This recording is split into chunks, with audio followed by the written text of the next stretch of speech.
Dear students, welcome back again. एक बार इस वी आवर में ये वीडियो रिकॉर्ड कर रहा हूँ क्योंकि मुझे बताया गया है कि आपकी एग्ज़ाम 14 को है। मैं बात कर रहा हूँ फर्स्ट सेमेस्टर के एनईपी के मेरे स्टूडेंट जो बीए ऑनर्स पॉल साइंस पढ़ रहे हैं और दिल्ली यूनिवर्सिटी में हैं। वैसे अन्य यूनिवर्सिटीज़ में भी इसी सब टाइम में या आगे पीछे एग्ज़ाम इस पेपर पे हो रहा होगा। मैं बात कर रहा हूँ colonialism and nationalism in India, जिसको शॉर्ट में CNI कहते हैं। इस पेपर के जो पास 3 ईयर पेपर आए हैं, क्वेश्चन आए हैं, उसको एनालाइज करने की कोशिश करते हैं। मैं यहाँ पे एक बात जरूर कहना चाहूँगा। मैंने कोशिश की थी कि इस थीम से रिलेटेड कुछ जो टॉपिक छूट गए हैं उसको मैं अपलोड करने की कोशिश करूँ, but I was not 100% successful. मैंने 3 टॉपिक जरूर किया है: वुमेन्स मूवमेंट, एंटी कास्ट और one another movement, कम्युनलिज्म और partition negotiation for partition of India. लेकिन और टॉपिक मैं नहीं कर पाया हूँ पॉसिटिव ऑफ टाइम के चलते। आई होप कि जितने भी टॉपिक इस चैनल पे किए गए हैं वो मोर देन एनफ हैं आपको 5 सवालों के जवाब देने के लिए। विद दिस सॉरी कि मैं जितना कर पाया मैंने किया, and with this hope that this whatever I could do will be enough for my first semester student. Let us begin this discussion of 3 years paper on CNI. ये paper क्या है ये भी मैं बता दूं। 2024 के जनवरी में, जैसे अभी आपका एग्जाम हो रहा है 25 के जनवरी में, तो 24 के जनवरी में जो पेपर हुई थी वो मैंने लिया है। 23 के मार्च में फर्स्ट टाइम जो है एनईपी की पेपर हुई थी फर्स्ट सेम की, उसको मैंने लिया है। और 2022 में पहले ये एक दूसरे सब्जेक्ट के तौर पे आता था, वो कंपलसरी सब्जेक्ट नहीं होके वो इलेक्टिव सब्जेक्ट था, जिसमें कि सेम कॉलोनियलिज्म एंड नेशनलिज्म था। तो पेपर तो सेम है 2022, लेकिन ओल्ड सिलेबस का है और दूसरे आप कह सकते हैं तरह से अरेंज्ड सिलेबस का है, लेकिन क्वेश्चन सेम है। तो वो मैंने लिया है। तो 2 आपको ओरिजिनल एनईपी के पेपर मिलते हैं और तीसरा जो है वो पुरानी सिलेबस के। इस तरीके से 3 क्वेश्चन को लेकर के मैं डिस्कस कर रहा हूं इस पेपर को। ये है इसका सिलेबस। आई होप कि आप लोग इसको गौर से देखे होंगे। इसमें जैसा मैंने पहले भी कहा है कि ये तो मैं आपके लिए पूरा कर पाया। यहाँ पे भी मैंने सभी कुछ लगभग मैंने कर दिया था, ऑलमोस्ट सारा। सेकेंड टॉपिक भी यूनिट 3 में केवल मैं ये कर पाया हूँ। इसको जो major social and religious reform movement है, ये तो आप आसानी से नेट पे पढ़ सकते हैं। इसमें जो है राजा राम मोहन रॉय की ब्रह्म समाज जो 1828 में सबसे इम्पॉर्टेंट है, फिर 1875 में आर्य समाज जो दयानंद सरस्वती जी की है वो भी उतना ही इम्पॉर्टेंट है। और फिर विवेकानंद जी का 1897 में रामकृष्ण मिशन जो मूवमेंट उन्होंने चलाया वो, और फिर कई तरह के और जो है सोशियो रिलीजियस रिफॉर्म मूवमेंट हुए महाराष्ट्र में, प्रार्थना समाज, और आप यदि ज्योतिबा फूले जी का देखेंगे वो साउथ में जो है द्रविडियन मूवमेंट है। इस तरह को मिला करके आप जो है लिख सकते हैं इस क्वेश्चन को बहुत आसानी से नेट पे पढ़ के। Then education and rise of new middle class, ये भी मैंने वीडियो नहीं बनाया है, लेकिन बहुत इंटरेस्टिंग वीडियो ये बन सकता है, जिसमें कि कैसे जो है अंग्रेजों ने वुड्स डिस्पैच के थ्रू और उसके पहले मैकाले रिपोर्ट के थ्रू जो है एक इंग्लिश एजुकेशन जो अभी भी इंडिया में कंटिन्यूड है उसकी नींव रखी। वो कैसे डिफरेंट था संस्कृत एजुकेशन से या मुगल सल्तनत के एजुकेशन से। और उस वो बेसिकली यूरोपियन जो वैल्यूज थे जो इनलाइटनमेंट से निकले थे, और जो science and mathematics and logic को पढ़ाने की कवायद जो अभी भी वही चल रही है, और उससे कैसे इंडिया में एक नया मिडिल क्लास पैदा होता है जिसको बॉर्जोजिस क्लास कह सकते हैं। और उसी क्लास के लोगों ने जो है social and religious reform movement किया। चाहे आप ब्रह्म समाज के संस्थापक को देखें, राजा राम मोहन रॉय, और जितनी भी रिफॉर्म से रिलेटेड हुए या जो भी नेशनलिस्ट लीडर थे, सभी जो है इसी एजुकेशन सिस्टम के प्रोडक्ट थे और न्यू मिडिल क्लास को बिलोंग करते थे। यूनिट 4 में जो है nationalist politics and expansion of its social base है। ये तो एक तरह का हिस्ट्री ऑफ मॉडर्न इंडिया हो जाता है, जो किसी भी किताब से या आप इग्नू के स्टडी मटेरियल जो नेट पे हैं उससे आप पढ़ लीजिए। मैं आपको सजेस्ट करूंगा जिसमें कि जो फेजेस हैं नेशनलिस्ट मूवमेंट के, शुरू का जो फेज होता है, कांग्रेस बनती है, प्रार्थना करती है, पिटीशन देती है, मेंडिकेंट भिक्षा मांगने वाली टाइप की ऑर्गेनाइजेशन होती है। लेकिन सब कुछ बदल जाता है स्वदेशी मूवमेंट से 1905 में, जहां की बंगाल को दो पार्ट में लॉर्ड कर्जन ने कर दिया था एडमिनिस्ट्रेटिव कन्वीनियंस के बेसिस पे, लेकिन उसका जो अल्टीरियर मोटिव था वो हिंदू और मुस्लिम बंगाल को डिवाइड करना था। और वहां से जो है थोड़ी रेडिकलिज्म जो है इंडियन नेशनल मूवमेंट में आती है। लाल बाल पाल, लाजपत राय, बाल गंगाधर तिलक और बिपिन चंद्र पाल का उदय होता है। और एक तरह का रिवाइवलिस्ट नेशनलिस्ट जो लीडर होते हैं, जो इंडिया को एक ग्रेट एंशिएंट नेशन और सिविलाइजेशन के तौर पे देखना चाहते हैं और फिर से वही ग्रेटनेस लाने की कोशिश मॉडर्न जमाने में करते हैं, वो एलिमेंट जो है कांग्रेस पे छा जाता है।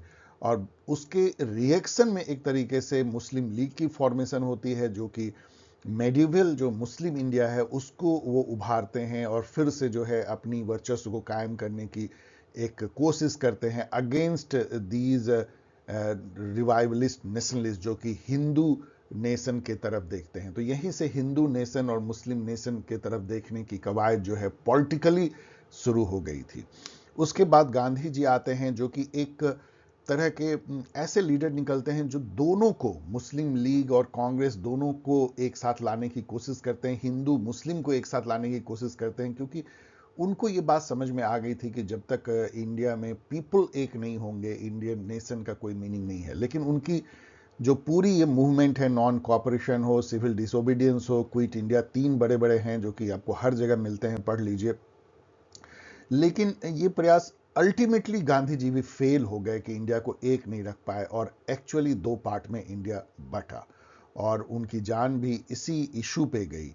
और एक और जो एलिमेंट इंडियन नेशनल मूवमेंट का है, रिवॉल्यूशनरी मूवमेंट, सोशलिस्ट और कम्युनिस्ट पार्टी की भी स्थापना 1925 में होती है। उसके पहले जो जो सोशलिस्ट मूवमेंट था, जिसमें कि भगत सिंह और राजगुरु और चंद्रशेखर आजाद, उस टाइप के जो लोग थे, जो सर पे कफन बांध करके और लड़ करके राज लेने की जो सोचते थे, जो फ्रेंच फैनन कहते हैं, वायलेंस के थ्रू जो है अपने नेशन को रिक्लेम करना, वो भी एक एलिमेंट इंडिया में दिखा। और उसका जो नाता था मेन स्ट्रीम कांग्रेस से, वो भी बहुत ही इंटरेस्टिंग है उसको एनालाइज करना। और कैसे जो है कम्युनलिज्म का राइज होता है इंडियन पॉलिटिक्स में, ये वीडियो तो फॉर्चुनेटली मैं बना पाया हूं और ये पोर्शन मैंने उसमें कवर कर दिया है, two nation theory, negotiation over partition. तो ये दो जो थीम है, ये दोनों आपको एक वीडियो में मिल जाते हैं। एंड यूनिट 5 ऑलमोस्ट मैंने कर दिया है, सोशल मूवमेंट, पीजन का, ट्राइबल का, वुमेन का, एंटी कास्ट, वर्कर में नहीं कर पाया हूं, लेकिन वर्कर मूवमेंट से आपको क्वेश्चन नहीं आएगा, जिसे नोट आ सकता है, वो आप नेट पे थोड़ा सा पढ़ लीजिए, आपका काम हो जाएगा। अब आइए हम लोग चलते हैं एक एक करके जो थीम लेते हैं और 3 साल के क्वेश्चन को देखते हैं। फर्स्ट थीम जो है वो कॉलोनियलिज्म एंड नेशनलिज्म के जो पर्सपेक्टिव हैं, ये जो दो जो टर्म है, दोनों अलग अलग हैं। मतलब ये दो एक साथ मैंने इसलिए लिखा है कि क्वेश्चन इस टाइप से हैं और सिलेबस भी ऐसा है।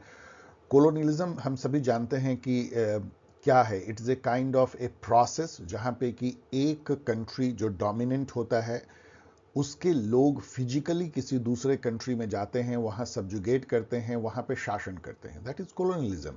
मतलब आप अपनी कॉलोनी बनाते हैं, मतलब आप अपना एक अलग सेटलमेंट बनाते हैं जिसको कि आप दूर से कंट्रोल करते हैं।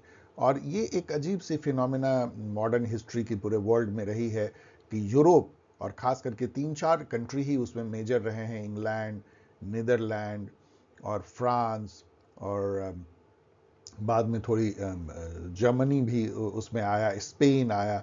इन लोगों ने जो है दूर दराज जा करके जो नई दुनिया, उन लोगों के लिए नई दुनिया थी। जैसे सबसे पहले ये काम स्पेन और पुर्तगाल ने शुरू किया, उन्होंने अमेरिका को कॉलोनाइज किया, खास करके साउथ अमेरिका को। नॉर्थ अमेरिका तो एक अलग तरीके से कॉलोनी बनी, वो भी कॉलोनी बनी, 13 कॉलोनी, लेकिन वो आज़ाद हुई। साउथ अमेरिका, इसको लैटिन अमेरिका कहते हैं, वो स्पेन और पुर्तगाल ने आपस में बांटा। और बाद में जब इंग्लैंड का वर्चस्व हुआ वर्ल्ड में, और साथ में थोड़ी बहुत डच, मतलब कि नीदरलैंड का और फ्रांस का, तो इन लोगों ने जो है इंडियन और एशिया के बाकी हिस्सों पे और अफ्रीका पे कब्जा जमाना शुरू किया। तो आप ऐसे देख सकते हैं कि केवल आप यूरोप को छोड़ दें तो सभी कंटिनेंट जो है कोलोनलिज्म के दंश से जो है वो प्रभावित रहे। और कोलोनलिस्ट कौन हुए? यूरोप हुआ। तो नेशनलिज्म जो है एक अलग ही बहुत ही थीम है। नेशनलिज्म का मतलब ये होता है कि नेशन के होने की भावना, और नेशन क्या है इस पे इतनी विस्तृत विवेचना होती है। मैंने भी अपने वीडियो में दिया है। कई लोग कई तरीके से नेशन को डिफाइन करने की कोशिश करते हैं, कोई एका नहीं है, क्योंकि नेशन कोई नेचुरल चीज नहीं है। आप पैदा होते हैं किसी कास्ट में, इंडिया में भी आप हैं, आप पैदा होते हैं किसी रिलीजियन में, पैदा होते हैं किसी लिंग्विस्टिक कम्युनिटी में, इथनिक कम्युनिटी में, कल्चरल कम्युनिटी में, लेकिन आप पैदा होते हैं किसी नेशन में। ये चीजें भावना लोगों को बहुत बाद में फील हुई कि हम एक नेशन के पार्ट हैं। और ये जो है बहुत ही पॉलिटिकल टाइप का कॉन्सेप्ट था, क्योंकि लोग ऐसे सोचते थे कि हम इस क्षेत्र में पैदा हुए हैं। कोई यदि बंगाल में पैदा होता है तो बोलेगा मैं बंगाली हूं, मैं बंगाली मुस्लिम हूं।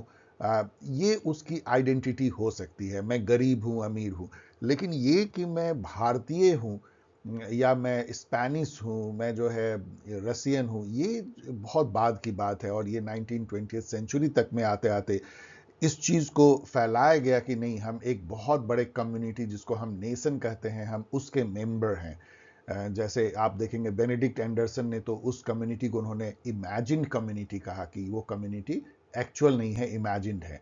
और ये कई बार ऐसा ट्रू लगता भी, क्योंकि नेशन इतना बड़ा होता है कि एक दूसरे को तो आप जानते नहीं है, तो कम्युनिटी फीलिंग केवल आप इमेजिन कर सकते हैं। अब इन दोनों जो फिनोमेना है उसको स्टडी करने के जो पर्सपेक्टिव है वो बहुत अलग अलग है।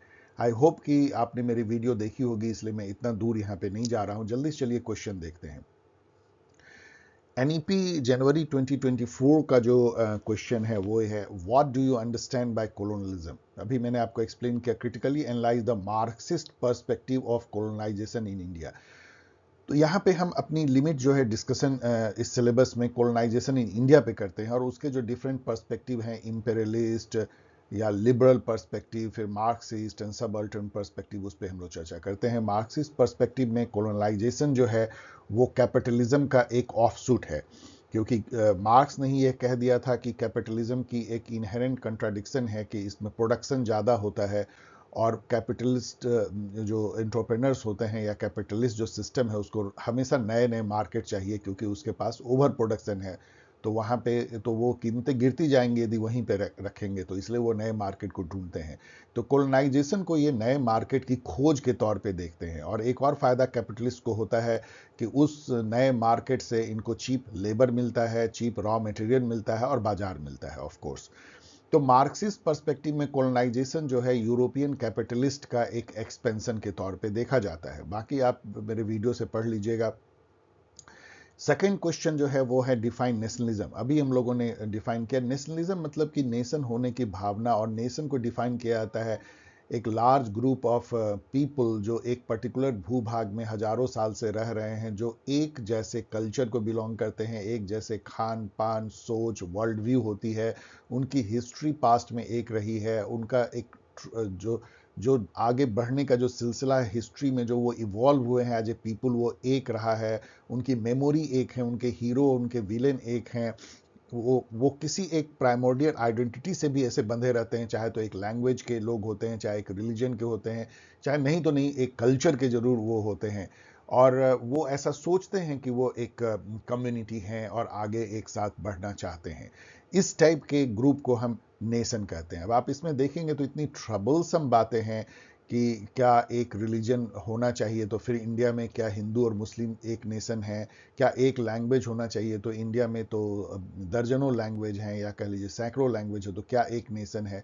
इस बेसिस पे इसलिए यूरोपियन नेशनलिज्म और इंडियन नेशनलिज्म में बहुत का फर्क हो जाता है। यहाँ पे नेशन को अलग तरह से डिफाइन करने की कोशिश की है, जैसे सावरकर जी ने किया, गांधी जी ने किया, तिलक ने किया, सब ने अलग अलग ढंग से समझने की कोशिश की और लोगों को समझाने की कोशिश की कि भारत के नेशन होने का क्या मायने है। अब यहाँ पे है evaluate the nationalist and imperialist approach to study of nationalism in India. तो जब नेशनलिज्म की बहाव चलती है इंडिया में भी, इंडिया भी एक नेशन के तौर पे उभरना चाहता है और आज़ाद होना चाहता है, तो उसकी जो स्टडी होती है उसके भी अलग अलग जो है अप्रोचेज या पर्सपेक्टिव हैं। एक अप्रोच जो है नेशनलिस्ट लीडर की है, जिसमें कि जैसे लाल बाल पाल आते हैं अभी जो मैंने आपको बताया, और वो उसको रिवाइवलिस्ट लीडर भी कहते हैं, जो इंडिया को एक ग्रेट नेशन के तौर पे एंशियंट टाइम से देखते हैं और वही नेशन को फिर से रिक्लेम करना चाहते हैं। उनकी पर्सपेक्टिव क्या थी? और इंपेरियलिस्ट जो लोग हम पे शासन कर रहे थे, उनकी जो आइडियोलॉजी है उसको इंपेरियलिज्म कहते हैं। मतलब कॉलोनलिज्म के पीछे जो आइडियोलॉजी होती है शासन करने की, कंट्रोल करने की दूर से, उसको इंपेरियलिज्म कहते हैं। तो इंपेरियलिस्ट जो आइडियोलॉजी के अप्रोच क्या थे हमारे नेशनलिज्म को समझने के लिए, एक लाइन में कहें तो इंपेरियलिस्ट अप्रोच ये था कि इंडिया एक नेशन है ही नहीं, ये तो डिफरेंट कास्ट और कम्युनिटी और रिलीजियस ग्रुप का एक असेंबलेज है, एक भूभाग में रहते हैं। और यहाँ पे जो national so called national movement कहते हैं वो कुछ नहीं है। यहाँ के जो पेटी बॉर्जुआजीज हैं, जो हमने इतनी मेहनत से कॉलोनियल राज ने जो इंस्टीट्यूशंस और जो फैसिलिटी क्रिएट किया है उसको हमसे छीनने की, कब्जा जमाने की एक मुहिम है। इस टाइप से वो डेप्रिकेट करते हैं इंडियन नेशनलिज्म को, इंपेरियलिस्ट अप्रोच। तो ये सब आपको मेरी वीडियो में काफ़ी अच्छी तरह मिल जाएगा। जो एक क्वेश्चन, जो तो दो क्वेश्चन आप देख सकते हैं कि जनवरी 2024 में पूछी गई है। मार्च 2023 जो फर्स्ट पेपर हुआ था उसमें पूछा गया था, what do you understand by nationalism, discuss the nationalist and subaltern perspective to the study of nationalism in India. तो नेशनलिज्म तो अभी हमने डिस्कस किया, अब यहाँ पे नेशनलिस्ट भी हम लोगों ने डिस्कस कर दिया। सब अल्टर्न पर्सपेक्टिव जो है वो बहुत ही बाद की पर्सपेक्टिव है। उसमें जो है गरीब गुरुआ, मार्जिनलाइज पीपुल जिसकी आवाज हिस्ट्री में सुनी नहीं गई, उनके पर्सपेक्टिव से इंडियन नेशनल मूवमेंट या नेशनलिज्म के क्या मायने हैं। यदि आप एक दलित जो कि बिहार के किसी गांव में रह रहा है 1930s में, उसके नज़रिए से ज़रा सोच के देखो कि गांधी जी का जो साल्ट सत्याग्रह है या नॉन कॉपरेशन मूवमेंट है, उसका उसके लिए क्या मायने हैं। भारत यदि आज़ाद हो जाएगा तो उससे क्या फ़ायदा होगा, और वो क्या सोचता है कि भारत क्या है, भारत नेशन क्या है। उस नज़रिए से जब हम पर्सपेक्टिव से स्टडी करने की कोशिश करते हैं तो उसको हम सब अल्टर्न अप्रोच कहते हैं। इसके आगे तो आप मेरी वीडियो में देख लीजिएगा, आसानी से आप इसको लिख सकते हैं।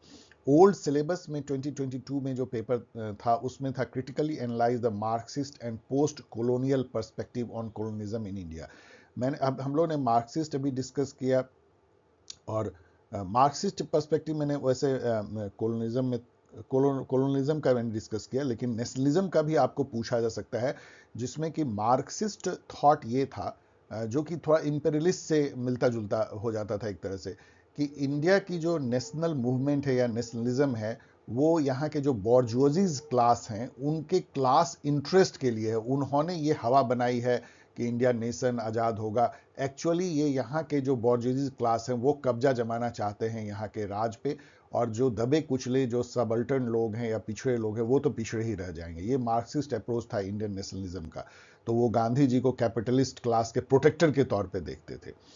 जो पोस्ट कॉलोनियल पर्सपेक्टिव है कॉलोनियलिज्म में, वो साइकोलॉजिकल है, कल्चरल है। वो जो कॉलोनियलिस्ट पीपल हैं उनके नज़रिए से कॉलोनियलिज्म का क्या मायने है, उनके दिल दिमाग, उनके कल्चर, उनके इथोस, उनके वे पे क्या उसका बुरा असर पड़ता है।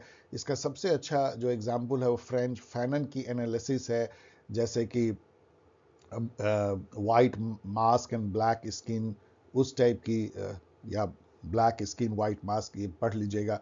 रेचेड ऑफ द अर्थ और डाइंग कॉलोनियलिज्म, इस तरह की बुक लिख के फ्रेंच फैनन ने जो है पोस्ट कॉलोनियलिस्ट अप्रोच को पूरी दुनिया में फेमस किया। पोस्ट कॉलोनियलिज्म एक ऐसा अप्रोच है जो कि कॉलोनियलिज्म को उन पीपल के माध्यम से समझने की कोशिश करता है जो कॉलोनाइज हुए, ना कि वो जो कॉलोनाइज कर रहे हैं। तो आप कह सकते हैं कि कैसे जो है वो लोग कैसे फील किए जिनके ऊपर ये बीता है, और उसमें जो है काफ़ी सब अल्टरनिज्म भी आ जाता है, और काफ़ी साइकोलॉजिकल एंड कल्चरल एनालिसिस भी पीपल की आती है। और ये केवल ये नहीं है कि कैसे इकोनॉमिकली जो है या मिलिट्रली जो है कुचला गया कॉलोनियलिज्म के ज़माने में जो जो पीपल थे उस कॉलोनीज़ के, लेकिन उनके कैसे कल्चर को रौंदा गया, कैसे उनके इथोस को, और कैसे उनको एक अलग तरह का पीपल बना दिया गया, जिससे अभी भी वो उबर नहीं पा रहे हैं। जो हम इंडिया में भी कहते हैं कि अंग्रेज चले गए लेकिन अंग्रेजियत छोड़ गए, हमें गुलाम हमेशा के लिए बना गए, हमारी माइंड को गुलाम बना गए। तो कैसे माइंड को जो है कॉलोनियलिज्म जो है गुलाम बनाता है, इस पर जो है पोस्ट कॉलोनियल पर्सपेक्टिव अपनी नजर दौड़ाता है। सेकेंड थीम जो है वो है कॉन्स्टिट्यूशनल रिफॉर्म इन कॉलोनियल इंडिया। तो ये बहुत स्ट्रेट फॉरवर्ड है। यहाँ पे जो यूरोप के जो कॉन्स्टिट्यूशनलिज्म थे, मतलब रूल ऑफ लॉ, एक कानून से जो है सरकार चलेगी, उसको इंडिया में भी लाने की उन्होंने कोशिश की। इसकी शुरुआत उन्होंने जो है 1861 या 62, फिर 1892 की काउंसिल ऑफ इंडिया एक्ट लगातार लाते थे। फिर 1909 में एक बहुत मेजर रिफॉर्म कह के वो लाए, मोरले मिंटो रिफॉर्म कहते थे, जिसमें उन्होंने सेपरेट इलेक्टोरेट दिया, थोड़ी बहुत इलेक्शन की प्रथा जो है इंडिया में शुरू हुई, कुछ लोगों को वोट देने का अधिकार मिला। फिर 1990 में मॉन्टेग चेसमफोर्ड रिफॉर्म कहते हैं, जिसमें कि थोड़ी और जो है लोगों को वोट देने का अधिकार मिला, लेकिन सेपरेट इलेक्टोरेट भी फैली। जो लेजिस्लेचर है, जैसे अभी हम देखते हैं, वो अपर हाउस और लोअर हाउस हुई। कुछ जो है इलेक्टेड मिनिस्टर जो है जो जो लोग चुन के भेजते थे, वो लोग शासन करने लगे। ये सब सारी चीज़ें जो हैं हुई। और सबसे बड़ा मेजर जो कॉन्स्टिट्यूशनल रिफॉर्म हुआ वो गवर्नमेंट ऑफ इंडिया एक्ट 1935 था, जो जिसको कि कई लोग कहते हैं कि उसकी 70% जो बातें हैं वो हमारे कॉन्स्टिट्यूशन में अभी भी वही गवर्नमेंट ऑफ इंडिया एक्ट से ही है। और ये जो एक्ट बनी थी, ये एक 10 साल के लंबे प्रोसेस से बनी थी। पहले जो है 1927-28 में साइमन कमीशन को भारत भेजा गया। उन्होंने एक विस्तृत जो है सर्वे किया कि इंडिया का कॉन्स्टिट्यूशन कैसा होना चाहिए। फिर 3 जो है राउंड टेबल कॉन्फ्रेंस हुई, और उसके बेसिस पे जो है 1935 का एक्ट जो है लागू हुआ था। तो ये 1935 का एक्ट कैसे रिफॉर्म था, उसमें कितनी सारी बातें थी, ये सब मैंने अपने वीडियो में दिया है, पढ़ लीजिएगा। जैसे कि प्रोविंशियल ऑटोनॉमी थी, सुप्रीम कोर्ट की स्थापना थी, एक फेडरल जो है कॉन्स्टिट्यूशन था। ये फेडरलिज्म जो अभी हम देखते हैं उस टाइप की, जिसमें कि स्टेट जो है वो, जिसको प्रोविंस कहते थे, वो इंडिपेंडेंट जैसे होंगे। तो ये उसी क्वेश्चन को यहाँ पूछा गया है, discuss the major constitutional reform in the colonial India. थोड़ा थोड़ा आपको जो मैंने बताया वो लिखना है, और लेकिन मेजर जो है गवर्नमेंट ऑफ इंडिया एक्ट 1935। उसके बाद एनईपी मार्च 2023 का क्वेश्चन है, discuss the salient feature of government of India act 1935, evaluate its role and significance in the growth of constitution of India. तो अगेन ये क्वेश्चन और ये क्वेश्चन दोनों एक ही क्वेश्चन है, तो आप देख सकते हैं कि 1935 को कितना ये वैल्यू देते हैं। और कोई भी कॉन्स्टिट्यूशनल रिफॉर्म की जब बात आएगी तो 1935 के एक्ट की बात बिना किए आप नहीं रह सकते हैं। और उसकी जो प्रोसेस मैंने बताया है उसको भी बहुत अच्छे से आपको एक्सप्लेन करना चाहिए, साइमन कमीशन से लेकर के और round table conference, and then जो है 1935 का एक्ट। बीच में जो इंडिया की अपनी कॉन्स्टिट्यूशन बनाने की जो कवायद थी नेहरू रिपोर्ट के तौर पे, उसको भी आपको लिखना चाहिए। थर्ड जो थीम है वो है colonial rule in India and its impact. तो अभी तो हम लोग ने देखा कि पोस्ट कॉलोनियलिज्म जो है उस इम्पैक्ट को कैसे साइकोलॉजिकल कल्चरल वे में एनालाइज करने की कोशिश करता है। यहाँ पे एनालिसिस उतनी डीप नहीं है, ये एनालिसिस खास करके इकोनॉमी, इकोलॉजी, इंडस्ट्री, एग्रीकल्चर पे है। तो एनईपी 2024 में क्वेश्चन है, examine the impact of colonial rule on ecology of India. Ecology पे बहुत इसका गहरा असर पड़ा, क्योंकि इंडिया बहुत ज़्यादा हरा भरा जंगल से भरा हुआ था, कई पार्ट इसके इनएक्सेसिबल जैसे थे, डीप।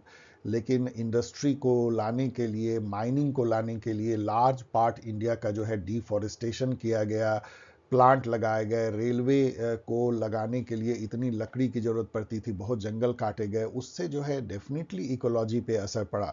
जो ह्यूज अर्बनाइजेशन हुआ, विलेज से लोग माइग्रेट किए, उससे भी जो है एक अर्बन इकोलॉजी बनी। और इंडिया का जो लैंडस्केप था, ना कि केवल डेमोग्राफी लेकिन उसकी ज्योग्राफी भी काफ़ी बदली। उसका मैंने जो है एक लेखा जोखा लिया है अपने वीडियो में, आप पढ़ लीजिएगा। आसान क्वेश्चन है। एनईपी मार्च 2023 में क्वेश्चन था, critically analyse the British colonial policy on education in India. अभी हम लोगों ने देखा कि कैसे जो है एजुकेशन को जो है कोई भी जो चालाक कॉलोनियलिस्ट होगा वो बहुत ज़्यादा वैल्यू देगा, क्योंकि उसको पता है कि सारा कुछ जो है एजुकेशन का ही प्रतिफल है। यदि हम एक ऐसा एजुकेटेड क्लास बना देते हैं जो कि हमारी हमेशा गुलामी करता रहे तो फिर हमारी कॉलोनियलिज्म हमेशा चलती रहेगी। इस आशय के साथ जो है उन्होंने अपनी एजुकेशन सिस्टम को यहाँ लागू किया। तो एजुकेशन जो पॉलिसी थी उनकी वो यही थी कि हमें एक मल्टीपल था, लेकिन उसका एक इसेंस ये था कि एक ऐसी मिडिल क्लास तैयार करनी है जो यूरोपियन जो आइडियोलॉजी है, इनलाइटनमेंट की आइडियोलॉजी है, लिबरल आइडियोलॉजी है, यूटिलिटेरियन आइडियोलॉजी है, उसको वो अप्रिसिएट करे, और उसको करने से वो थोड़े नरम रहेंगे और अप्रिसिएट करेंगे कि कॉलोनियलिज्म उतना बुरा नहीं है और हमारे साथ मिल करके राज काज को चलाएंगे। ये मेन पर्पस था एजुकेशन का। लेकिन उससे जो एक नॉलेज की जो धार निकलती है उसकी कोई सीमा नहीं होती है। उसी से ऐसे लोग निकले जैसे गांधी जी निकले, इवन जिन्ना भी निकले, और दादा भाई नौरोजी से लेकर के सभी लोग निकले जिन्होंने की कंट्री को आज़ाद करा करके वो रहे। तो वो उसी एजुकेशन के प्रोडक्ट थे। और ऐसा ही होता है कि आप जब एजुकेट करते हैं किसी भी नेटिव को अपनी ही आइडियोलॉजी से, तो उस आइडियोलॉजी की जो अच्छी बातें होती है, जो उस कंट्री के फायदे के लिए होती है, वो भी अनलीज हो जाती है वो एनर्जी, और वही हुई। तो critically analyse the British colonial policy on education of India, इसमें वुड्स डिस्पैच और मैकेले की रिपोर्ट, इन सब के बेसिस पे आपको क्रिटिकली एनालाइज करना है कि कैसे उनका जो मोटिव था वो इंडिया में एक लॉयल मिडिल क्लास को खड़ा करने की थी, जो कि अंग्रेज ना हो, जो अंग्रेजी पढ़ें, अंग्रेजी सोच को जो है वो एक्सेप्ट करें और अंग्रेजी सोच को आगे बढ़ाने में उनकी मदद करें। ओल्ड सिलेबस में था evaluate the impact of British colonialism on Indian agriculture and land relations. तो ये तो मतलब बहुत ही इंपॉर्टेंट है, क्योंकि इन्होंने जो परमानेंट सेटलमेंट बंगाल में लागू किया और बाद में रैयतवारी सिस्टम मद्रास में, उससे पूरी एग्रीकल्चर की जो व्यवस्था है वो पूरी बदल गई। और लैंड रिलेशन जो था, जो टीलर के बीच में जो किसान जोतता था, जमींदार और जो राज मतलब ब्रिटिश, उसके बीच में काफ़ी फ़र्क आया, जो पहले से काफ़ी डिफरेंट था। और उसका कितना डिसास्ट्रस इम्पैक्ट हुआ या अच्छा इम्पैक्ट भी कुछ हुआ, ये सब जो है वीडियो में आप थोड़ा पढ़ लीजिएगा। तो इकोलॉजी वाली तो यहाँ पे नोट है जो कि रिपीटेड है।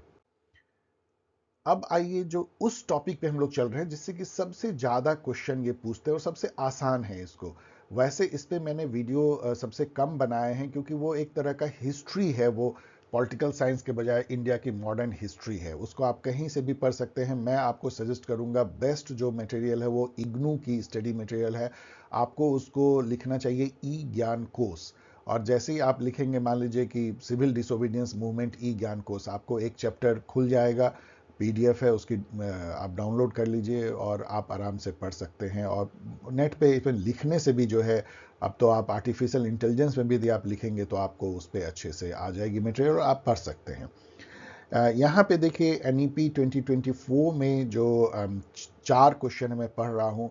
Evaluate the strategies of liberal constitutionalist and swadeshi in nationalist politics during the freedom movement. मैंने आपको बताया कि कैसे जो है जब कांग्रेस की स्थापना होती है 1885 में, तो 1905 तक कैसे वो एक तरह का भिक्षा मांगने वाली, प्रार्थना करने वाली, पेटिशन देने वाली जो है एक बहुत ही सॉफ्ट ऑर्गेनाइजेशन थी, जिसको कि अंग्रेजों ने ही एक तरह से इस्टेब्लिश किया था कि सेफ्टी वाल्व टाइप का रहे, कि मासेस रिवोल्ट ना करे, उनकी जो जो जो जो डिमांड है उसको पोलाइट वे में हमसे वो मांग ले।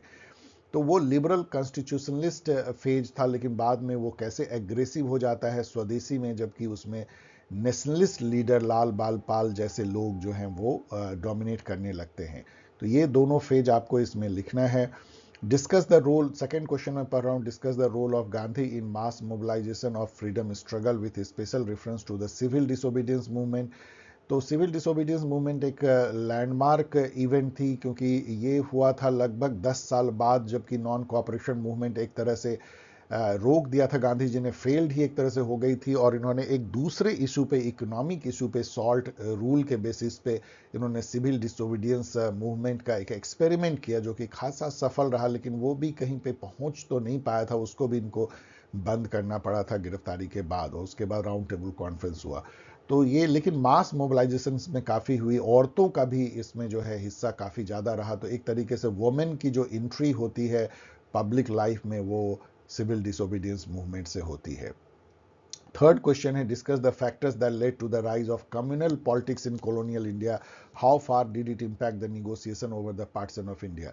लेकिन इन सब से जो एक जो जैसे मैंने बताया कि स्वदेशी से ये शुरू हो गई कि जब कुछ लीडर कांग्रेस के और कह लीजिए मिलिटेंट लीडर जिसको हम कहते हैं, वो जब इंडिया को एक ओल्ड ग्रेट नेशन के तौर पे देखने लगे और कहने लगे कि हम उसको रिवाइव करेंगे, इंडिया फिर से वैसा ही ग्रेट होगा, तो वो ग्रेट जो नेशन था वो हिंदू नेशन था। उस समय में कोई मुस्लिम नहीं था। तो जो मुस्लिम कम्युनिटी जो उस समय काफ़ी बड़ी हो गई थी, ऑफ कोर्स कन्वर्सन के ही चलते, क्योंकि 700 सालों तक करीब मुस्लिम ने यहाँ राज किया, तो कई गरीब जो हिंदू थे वो मुस्लिम बने, तो उनके बीच में, और जो जमींदार और फेडल तो उनका स्ट्रांग था ही क्योंकि वो राज करते थे, तो वो और जो मासेस थे वो थोड़े एप्रीहेंसिव हुए, और जितना एप्रीहेंसिव होना चाहिए उससे भी ज़्यादा एप्रीहेंसिव उनको किया गया बाय देयर लीडर्स, जो कि फेडरल क्लास के थे, कि यदि यहाँ पे हिंदू ये नेशन बन जाएगा, यदि इंडिया आज़ाद होगी, और मुस्लिमों को जो है उसमें बड़ी मुश्किल होगी, उनके जो कोई अधिकार सुरक्षित नहीं रहेंगे। तो यहीं से जो है हिंदू और मुस्लिम नेशन के का एक तरह से जो है दौर शुरू हो गया, और वो पार्टीशन में जो है उसका जो है परिणति होती है। तो ये सब मैंने अपने वीडियो में काफ़ी डिटेल में लिखा है। आई होप कि आप उस वीडियो को देखेंगे तो ये थर्ड क्वेश्चन आपको आसानी से आप लिख सकते हैं, या कम्युनलिज्म पे और निगोसिएशन ओवर पार्टीशन पे आराम से लिख सकते हैं। नोट इसमें है सोशलिस्ट इन नेशनलिस्ट पॉलिटिक्स। जैसा मैंने कहा कि एक कम्युनिस्ट और सोशलिस्ट धारा भी बही थी। कम्युनिस्ट तो एक अलग ही डायरेक्शन में चलते थे, लेकिन जो सोशलिस्ट थे वो यंग लड़के थे, जो कि जैसे जैसे अभी नक्सलाइट मूवमेंट होती है उस टाइप का आप कह सकते हैं, कि अगेंस्ट जो है वो ब्रिटिश जो है उस तरह के हथियार बंद, मैं केवल पैरेलल करने मतलब कंपैरिजन कर रहा हूँ, मैं उसको उससे ये नहीं कर रहा हूँ, बराबरी नहीं कर रहा हूँ नक्सल मूवमेंट से, वो अलग है। लेकिन वो एक नेशनलिस्ट थे, लेकिन वही था कि हथियार के बल पे लड़ करके जो है आज़ादी लेंगे। उसमें जिसको बोलते हैं सर पे कफन बांधे हुए यंग लोग, भगत सिंह जैसे, राजगुरु जैसे, अशफाकुल्ला खान जैसे, चंद्रशेखर आज़ाद जैसे, ऐसे जो है लोग हुए, और बाद में सुभाष चंद्र बोस ने तो आज़ाद हिंद फौज तक की स्थापना की। तो वो जो धारा है सोशलिस्ट, HSRA बोलते हैं, हिंदुस्तान सोशलिस्ट रिपब्लिकन पार्टी की उन्होंने स्थापना की थी, तो वो उस धारा को आपको थोड़ा यहाँ पे नोट लिखना है, मतलब उग्रवाद धारा आप कह सकते हैं। क्विट इंडिया मूवमेंट तो एक मतलब कि लास्ट और सबसे बड़ी मास मूवमेंट थी, एक अजीब सी मूवमेंट जिसमें कि सभी मेल लीडर के गिरफ्तार होने के बावजूद भी वो जो है वुमेन और दूसरे लीडर जो उभर के आते हैं और उसको काफ़ी दूर तक ले जाते हैं क्विट इंडिया मूवमेंट को। तो उसको भी आपको, डू और डाई का नारा इसमें गांधी जी ने दिया था, उसको भी नोट लिखना है। तो आप देख सकते हैं 4 क्वेश्चन इसे पूछे गए हैं। इसी तरह 4 क्वेश्चन जो है NEP 2023 में भी पूछे गए हैं, तो हमें लगता है कि इस बार भी शायद 4 क्वेश्चन होंगे।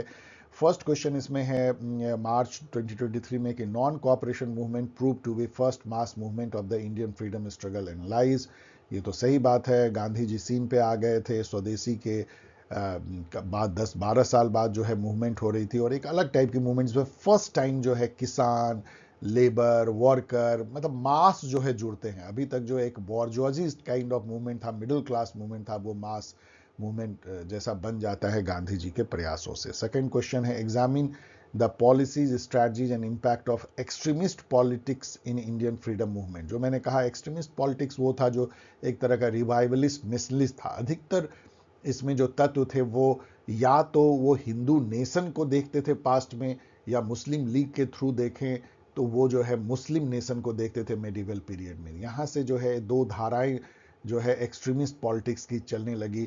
उसमें कई ऑर्गेनाइजेशन ने भी अपना हाथ दिया, जो मैंने आपको बताया था, जैसे हिंदू महासभा है, RSS है, वहाँ पे तबलीगी जमात है, तंजीम है, देवबंद मूवमेंट है, बहाबी मूवमेंट है, मुस्लिम लीग है और तो उसके चलते जो है ऐसी विसिएट हुई कि वो एक्सट्रीमिस्ट पॉलिटिक्स था तो बहुत अच्छा, वो काफ़ी कड़े थे और अंग्रेजों से लोहा लेते थे, लेकिन आपस में भी उतना ही वो लड़ते थे। Do you think that it has radicalise the Indian national movement? Yes, एक तरह से उन्होंने रेडिकलाइज किया। रेडिकलाइज मतलब कि इंडियन नेशनल मूवमेंट फिर एकदम स्वराज की तरफ चला गया। Swaraj is our birthright. हमें मतलब कि हमें कोई डोमिनियन स्टेटस नहीं चाहिए, हमें केवल अधिकार नहीं चाहिए, हमें पूरी स्वतंत्रता चाहिए। पूर्ण स्वराज इसी से आया। Discuss the factors responsible for the rise and growth of communalism in pre independence India. ये तो मैंने इसको एनालाइज किया है, तो आप आसानी से मतलब 4 में से एक क्वेश्चन तो डेफिनेटली उस वीडियो से आएगा और आप उससे लिख सकते हैं। नोट में जो है लखनऊ पैक्ट है, लखनऊ पैक्ट 1916 में हुई थी, बहुत इंपॉर्टेंट था, जिसमें कि कांग्रेस और मुस्लिम लीग के बीच में पैक्ट हुई थी। और यहाँ कांग्रेस ने टेम्पोरली जो है सेपरेट इलेक्टोरेट को एक तरह से स्वीकार कर लिया था और बहुत सारे और कंसेशन भी इन्होंने मुस्लिम लीग को दिए थे। उसमें ये बनी थी कि दोनों मिल करके नेशनल मूवमेंट के लिए लड़ेंगे, खिलाफत मूवमेंट के लिए लड़ेंगे। कांग्रेस सोशलिस्ट पार्टी तो यही सोशलिज्म इन नेशनलिस्ट पॉलिटिक्स है, जिसमें HSRA, सॉरी ये एक दूसरी धारा है, sorry sorry, Congress socialist party जो है वो जो सोशलिस्ट मूवमेंट था, जो कि बहुत जोर पकड़ लिया था 1920s और 30s में, उसको मेन स्ट्रीम में लाने की एक कवायद थी। और कांग्रेस चूंकि अपनी को पार्टीज ऑफ पार्टी सोचती थी, तो इन्होंने कहा कि क्यों ना हम ही कांग्रेस सोशलिस्ट पार्टी की स्थापना कर दे, जिससे कि वो सारे जो सोशलिस्ट लोग हैं वो हमारे फोल्ड तले आ जाए और वो इधर उधर बिखरे ना रहे। इसके लिए कांग्रेस सोशलिस्ट पार्टी की स्थापना की गई, जयप्रकाश नारायण और ये सब लोग इसमें। लेकिन बाद में वो लोग डिसइंचैंट होकर के उन्होंने अपनी जो है अलग अलग पार्टी बनाई, लोहिया ये सब अलग हो गए। MN रॉय भी इसमें कुछ समय तक पार्ट थे, वो भी अलग हुए, और फिर अलग अलग सोशलिस्ट धाराओं में जो है कई कई पार्टियां इंडिया में बनी। In fact most of the party अभी भी इंडिया में जो है वो सोशलिस्ट पार्टी ही है, और वो कांग्रेस सोशलिस्ट पार्टी से कहीं ना कहीं जुड़ी हुई है। ओल्ड सिलेबस यदि हम देखें 2022 में, उसमें भी 4-5 क्वेश्चन आते थे। In the first 30 years of Indian National Congress was a mendicant organisation, भिक्षा मांगने वाले ऑर्गेनाइजेशन थे विथ लिटिल विटेलिटी। तो ये तो था ही, क्योंकि 30 ईयर्स यदि आप देखिए 1885 से, तो नॉन कॉपरेशन मूवमेंट के या स्वदेशी के पहले तक तो उसी टाइप की थी, स्वदेशी के बाद थोड़ी बदली और नॉन कॉपरेशन मूवमेंट में तो पूरी तरह बदल गई। तो उसको आपको एक तरह से वो हिस्ट्री को नरेट करना है कि कैसे कांग्रेस का रूप परिवर्तन हुआ और कैसे उसी के थ्रू जो है इंडियन नेशनल मूवमेंट का भी रूप परिवर्तन हुआ। सेकंड क्वेश्चन है discuss the significance of non cooperation movement on India struggle for freedom. ये तो मैंने अभी डिस्कस किया हम लोग। सबसे बड़ी इंपॉर्टेंस ये थी कि फर्स्ट मास मूवमेंट था, जिसमें कि पहली बार अंग्रेजों को फील हुआ कि केवल ये बॉर्जोजीज मूवमेंट नहीं है, मिडिल क्लास मूवमेंट नहीं है, बल्कि इंडिया के लोग जो है उठ के खड़े हुए हैं। एक बार जब किसी भी राज को ये फील होता है कि लोग खड़े हो गए, तो फिर वहां राज नहीं किया जा सकता है। थर्ड था critically evaluate the emergence of communalism in Indian politics and it's impact on Indian national movement. ये तो मेरे वीडियो से आप पूरी तरह से आप देख लीजिए। फोर्थ क्वेश्चन है discuss the role played by Indian women in the nationalist movement. ये भी जो है फॉर्चुनेटली मैंने वीडियो बनाया है, वुमेन्स मूवमेंट, उससे पूरी तरह ये कवर होता है, उसको देख लीजिए। उसकी शुरुआत जो है, जैसा मैंने कहा कि स्वदेशी में थोड़ी बहुत हुई थी, लेकिन मेजर जो है सॉल्ट सत्याग्रह में वुमेन ने बढ़ चढ़ के हिस्सा लिया, और क्विट इंडिया मूवमेंट में तो काफी ज्यादा। नोट्स है मुस्लिम लीग इन इंडिया 1906 में बनती है और उसका क्या प्रभाव होता है। गवर्नमेंट ऑफ इंडिया एक्ट 1935 अभी हम लोगों ने डिस्कस किया। ओल्ड सिलेबस 2021 का भी मैंने दिया है। तो चौथा क्वेश्चन हो गया critically examine the significance of the quit India movement in India's freedom struggle, how was the movement different from non cooperation movement and civil disobedience movement. तो कई मायने में अलग था, आप इसको जो है पढ़ सकते हैं। सबसे बड़ा इसमें डिफरेंस ये था कि ये एक तरह का स्वतः स्फूर्त मूवमेंट था, मतलब कि सभी नेता जो है जेल में है, लेकिन लोग फिर भी रोड पे हैं। मतलब इतना ज्यादा अनलीस हो गई थी उस समय तक एनर्जी मासेस का, कि वो जो है लीडरशिप के बगैर भी जो है इस मूवमेंट को कर रहे थे। तो एक तरह का पीपल्स मूवमेंट हो गया था, काफी forceful. What were the factors responsible for the formation of Muslim league. तो मुस्लिम लीग जो है एक एप्रीहेंशन से निकली हुई एक संस्था थी, जो कि जब रिवाइवलिस्ट हिंदू नेशनलिज्म का उन्होंने देखा, तो उनको ये डर लगा मुस्लिम को कि यदि हम इसको काउंटर नहीं करेंगे, तो इंडिया जो आज़ाद होगी वो हिंदू नेशन के रूप में आज़ाद होगी, और हमारा उसमें क्या होगा। उसकी एक जो है फेडल, जो जमींदार नवाब रईस जो थे, मुसलमान में काफ़ी रईस थे क्योंकि उन्होंने 700 सालों तक राज किया था, उनकी एक संस्था थी। जैसे कांग्रेस जो है एक मिडिल क्लास की संस्था थी, ये नवाबों, जमींदारों और फेडरल सामंतवादी संस्था थी मुस्लिम लीग। लेकिन जैसे कांग्रेस जो है मास से जुड़ती है, नॉन कॉपरेशन, साल्ट सत्याग्रह और क्विट इंडिया, वैसे ही मुस्लिम लीग भी मुस्लिम जो गरीब गुरुआ लोग होते हैं उससे जुड़ती है। और अंत में जिन्ना उसको, जैसे गांधी जी कांग्रेस को एक मास पार्टी बनाते हैं, वैसे ही जिन्ना जो है मुस्लिम लीग को एक मास पार्टी बनाने में सफल हो जाते हैं, और वो मुस्लिमों के लंबरदार बन जाते हैं। मतलब वो साबित कर देते हैं कि मुस्लिमों की जो आवाज़ है, जो उनके हक की आवाज़ है, वो मुस्लिम लीग ही उठा सकता है, और कांग्रेस केवल हिंदुओं की पार्टी है, जो कि एक्चुअल सही नहीं थे, लेकिन ऐसा ही अल्टीमेटली अंग्रेजों ने माना, और देश को जो है मुस्लिम लीग के कहने पे ही पाकिस्तान उन्होंने दिया। रिफॉर्म एंड रेजिस्टेंस जो है, इससे तो एक ही क्वेश्चन रहेगा इस बार भी। 2024 में क्वेश्चन है, do you think social and religious reform movements lead to renaissance in India.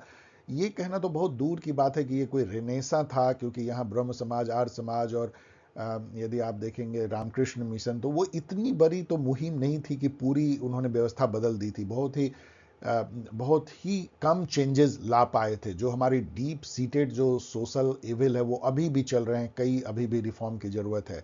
लेकिन फिर भी इसको हाँ एक तरीके से रिनेसा जैसा कंपेयर किया जा सकता है यूरोप से। तो आप उसको थोड़ा गार्डेड वे में लिखिएगा। राइज ऑफ मिडिल क्लास होता है एजुकेशन से, और वो मिडिल क्लास ही जो है इस रिनेसा को लाता है। इससे आपको लिंक करना चाहिए। एनईपी मार्च 2023 की क्वेश्चन है, do you think that socio religious reform movement in 19th century contributed to the growth of Indian national movement?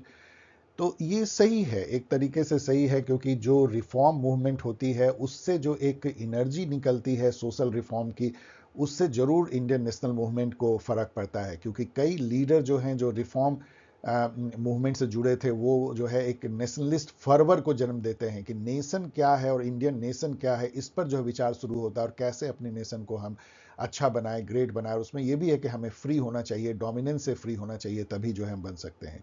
तो ब्रह्म समाज और आर्य समाज का जो कंट्रीब्यूशन है सोशियो रिलीजियस रिफॉर्म मूवमेंट में, वो आपको लिखना है।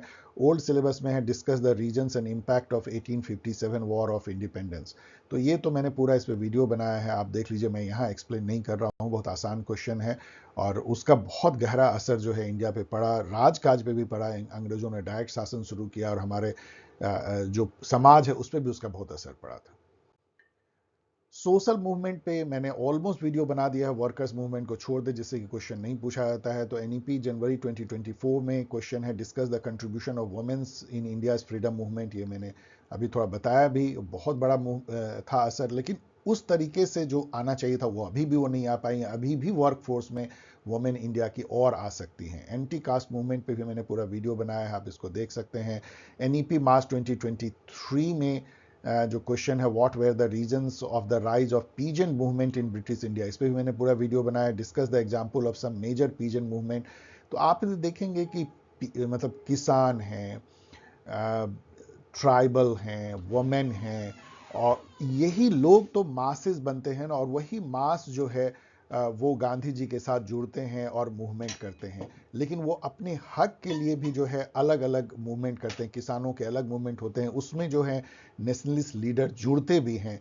आप खेड़ा का लीजिए, चाहे चंपारण का लीजिए, उसमें गांधी जी से लेके पटेल और बड़े बड़े लीडर भी उसमें जुड़ते हैं। ट्राइबल मूवमेंट से भी जो है निकल के राजपाल सिंह यादव, जयपाल सिंह जैसे जो है, जयपाल सिंह, मैं सही नाम ले रहा हूँ, वो लोग निकल करके ट्राइबल लीडर आते हैं। तो ट्राइबल मूवमेंट, फॉरेस्ट और इंडिजिनस पीपल की जो हक की बात जो है वो, और किसानों की बात, और जो एंटी कास्ट मूवमेंट जो हुई है, ये सब जो है नेशनल मूवमेंट का एक पार्ट बन जाते हैं। अलग अलग तरीके से एक नेशनल कॉन्शियसनेस डेवलप करते हैं। एंटी कास्ट मूवमेंट भी बहुत इंपॉर्टेंट है, क्योंकि उसमें मासेज जो अधिकतर दलित, पिछड़े और छोटी जातियों के थे, वो एजर्ट करते हैं अपनी आइडेंटिटी को, अपने वजूद को, और उससे इंडिया बनता है। क्योंकि इंडिया एक्चुअली में जो है न्यूमेरस पीपुल का है, और उसमें जो इतने लोगों को दबा कुचला के यदि रखा गया तो वो बहुत अच्छी बात नहीं थी। तो वो भी अनलीस होती है एंटी कास्ट मूवमेंट से, एंटी ब्राह्मणिकल मूवमेंट से। वो भी एक प्यूरिफिकेशन की तरह आप देख सकते हैं, एंटी डॉट की तरह। नेक्स्ट क्वेश्चन है, critically evaluate the role and significance of anti Brahmin movement in India freedom struggle. वही मैं कह रहा हूं कि एंटी ब्राह्मण मूवमेंट को हमें एंटी डॉट की तरह देखनी चाहिए। जो ब्राह्मणिकल सुप्रीमेसी, जो कि कभी भी अच्छी नहीं मानी सकती, कि एक छोटा सा कॉम जो है इतने बड़े पीपुल पे जो है वो उसकी हेजोमनी हो, तो वो काउंटर हेजोमनिक टाइप की जो है एक मूवमेंट थी, जिसमें कि लोअर कास्ट ने अपने को जो है एजर्ट किया। और वो अभी भी चल रही है। अभी जो caste census, Mandal politics and anti Brahmanical movement अभी भी रुकी नहीं है, वो अभी भी चल रही है और वो इंडिया को रीशेप करती रहती है। तो इसके बारे में आपको लिखना है। Tribal uprising in India. Tribal ने भी जो इंडिया के ओरिजिनल निवासी माने जाते हैं, उन्होंने कई मूवमेंट के थ्रू अपने को एजर्ट करने की कोशिश की। वैसे वो मूवमेंट उतना सफल नहीं रहा जितना कि एंटी कास्ट मूवमेंट या पीजन मूवमेंट, लेकिन उसकी भी बहुत महत्ता है, और अभी भी वो मूवमेंट जो है कई जगह पे अलग अलग तरीके से चल रहा है। 2022 में क्वेश्चन है, tribal movement against British rule. तो वो भी उसी का पार्ट है एक तरह से। Okay dear student, I am happy कि चलो एटलीस्ट जो है ये वीडियो मैं ला पाया हूँ। आपके पास 1.5 दिन से अधिक टाइम है। मैं सजेस्ट करूँगा कि जो मैं नहीं ला पाया हूँ वीडियो, उसको नेट पे, अगेन मैं कह रहा हूँ, इग्नू के स्टडी मटेरियल और इंटरनेट पे और चैट जीपीटी पे दे करके आप काफ़ी आराम से जो है इसकी स्टडी कर सकते हैं। और बहुत ही सिंपल वे में लिखिए। मैंने बहुत बार बताया है, अप्रॉक्सीमेट एंड स्टैंडर्ड आंसर लिखिए। आंसर इस तरह से लिखिए कि पैराग्राफ में हो, बड़े बड़े वर्ड में लिखिए, अंडरलाइन कीजिए, हाईलाइट कीजिए और standard terms and phrases use कीजिए। और इस तरीके से लिखिए कि देखने में सुंदर लगे, क्योंकि एक बात याद रखिएगा, टीचर लाइन बाय लाइन नहीं पढ़ते हैं, वो एक मोटा मोटा देखते हैं कि आपको समझ उस टॉपिक की है कि नहीं। और दूर से देख के ही टीचर को समझ में आ जाता है कि आप समझते हैं या नहीं। तो आपका आंसर जो है वो दूर से दिखने वाला होना चाहिए। कभी मत एक्सपेक्ट कीजिए कि line by line, word by word कोई पढ़े तब समझे कि आप क्या कह रहे हैं। इसलिए आप बहुत ही, यदि गड़मड़ वे में लिखेंगे, बहुत ही आप नॉन स्टैंडर्ड लैंग्वेज लिखेंगे, नॉन स्टैंडर्ड सेंटेंस लिखेंगे और बहुत सजा के नहीं लिखेंगे, उसको ठीक से हाईलाइट नहीं करेंगे, तो आपको अच्छे लिखने के बावजूद भी कोई उसको जांचने वाला नहीं है, आपको कम नंबर मिलेंगे। इस बात का ध्यान रखिएगा। मैंने एक वीडियो भी बनाया है कि कैसे लिखें ऐसे टाइप आंसर। आई होप कि आप मेरे चैनल पर उस वीडियो को खोज करके देखेंगे। And thanks for watching. यदि एंड गुड विशेज, यदि आपको ये पसंद आया हो तो लाइक करें, शेयर करें, सब्सक्राइब करें, कमेंट करें। और मैंने तो आपको कहा भी है कि एक छोटा सा गिफ्ट है कि जो वेबसाइट है www.paulsciencehelp.in, उस पर मैंने सारे जो हैं पीपीटी वीडियो डाल दिए हैं। पूरे वीडियो जो जितनी भी मैंने सीएनआई में डाले हैं उसको एक पीडीएफ बना के वहाँ पे डाल दिया है।